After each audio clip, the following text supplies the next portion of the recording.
O'tib o'tiramiz salon detallariga. Aniq naqshli lamina chiqib beryapmiz.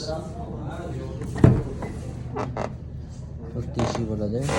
Tarpetkalarga detallar bo'ladi.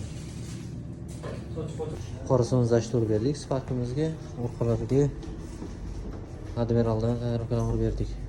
Hozircha bitta laboy qoldi, laboylarni ham tugatib beramiz. Bu to'qolganmiz, laboylarga so'ng zashtur beramiz. 4 teshiklarga tonirovka, oldlariga 50 tali, orqalariga 100 tali bo'ladi.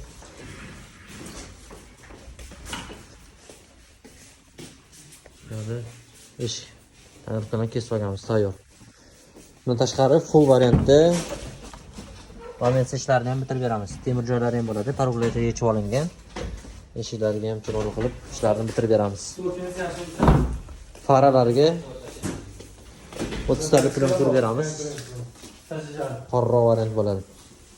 Spark olib qolganmiz, faralarni polyurka qilib beryapmiz. Chuqurlarini ustanovka qilib berdik. Oddiy sodda skroni variantdagi chuqur bo'ldi. Polyurkada xudo xolasa faralari ham ochiladi.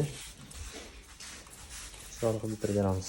Spark farani tayyor bo'lgan holati polyurkadan chiqdi. Bu eski holati. Bu farasi hali to'liq bitgani yo'q. Mana shunaqa yomonroq holatda bo'ladi. Bunaqa ideal yangi holatga kiradi. Fara polyurka xizmatlari bo'yicha bemalol murojaat qilsalaring bo'ladi. Yangi kobalt olib qo'yamiz. Chuqurlarini taqib beramiz. Demetrov deganda laminatsiyalar qildirgan ekanlar, ayrim joylar qilinmagan. Shu joylarni qilib beramiz. Ularni qilib kelish ehtimoli bor, zarur joy hisoblanadi.